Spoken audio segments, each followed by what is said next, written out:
Why are some churches losing followers while others are thriving? After explosive growth over 2 millennia, much of it fueled by European missionaries and the rise of the Roman Empire, Christianity has now reached its peak, which means that the only way some churches can grow is by taking members from others. Indeed, this process is happening as we speak. Some churches have lost over half their members over the last 50 years, while others have grown by hundreds of percent. Thousands of churches are being sold because almost nobody comes to services. Of course, even though the Bible had no official denominations, it can still explain the reason for this phenomenon.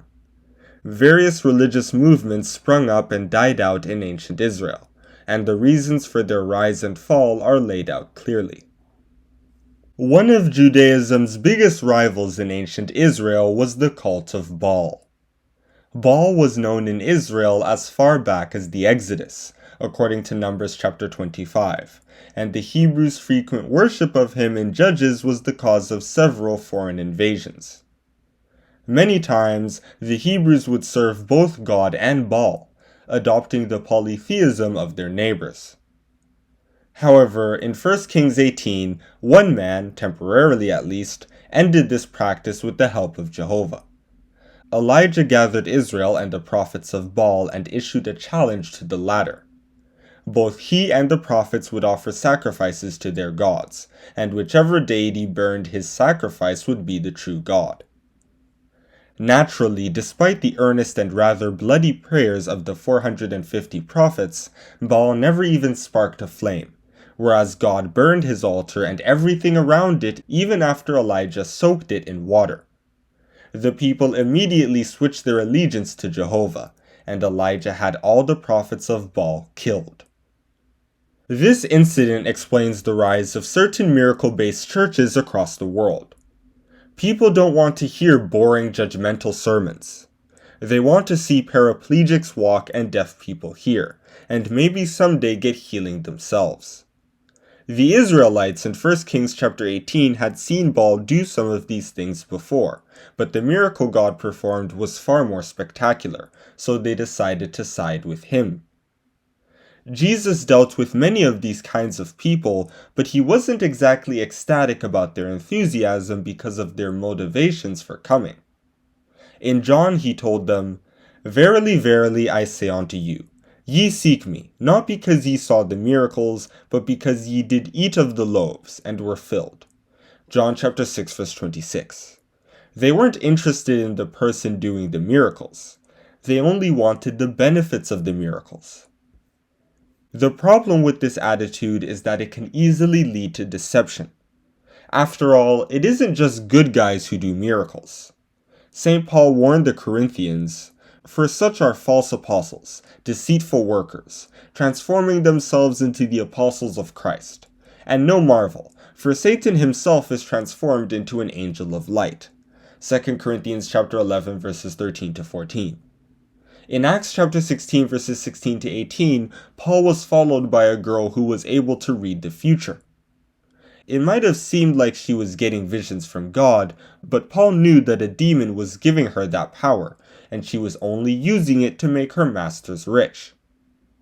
Plus, many of these churches fall into the trap of modernizing their worship, since humans naturally gravitate to new ideas and practices rather than old ones. Pastors base their sermons on political trends. They focus on upgrading their technology and their Bible versions. So much time is spent on renewing the church that pastors start to drift from their original beliefs.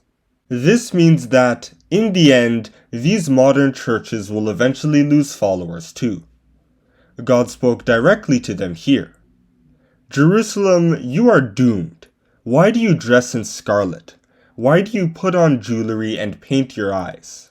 You are making yourself beautiful for nothing. Your lovers have rejected you and want to kill you."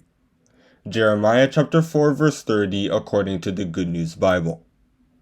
No matter how progressive these pastors are, secularity and science will always be more popular, because secularity and science literally define what progress is. Thus, my advice is that we remain wary of simply joining a particular denomination because it's growing. Obviously, not all big churches are misleading people, and certainly not all small ones are true. Sometimes, the growth of a church has nothing to do with what is being preached. It might shrink with the death of a pastor or flourish with the growth of a community. However, we can still make an important connection. The way a gospel is presented can influence the number of its followers, regardless of its truth or not. As popular as Jesus was, he told his followers this: "Enter ye in at the strait gate, for wide is the gate, and broad is the way that leadeth to destruction. And many there be which go in thereat. Because strait is the gate, and narrow is the way, which leadeth unto life, and few there be that find it." Matthew chapter 7 verses 13 to 14. It's a bit anticlimactic, but the only way to actually find the true church is to look past all the crowds and flashy miracles and determine if the pastors are actually preaching the truth. And that is where I'm going to stop with this Bible Q&A. Why are some churches losing followers while others are thriving? Some churches are growing at the expense of others because they are simply more modern and more extravagant. Thank you for listening! Don't forget to like and subscribe!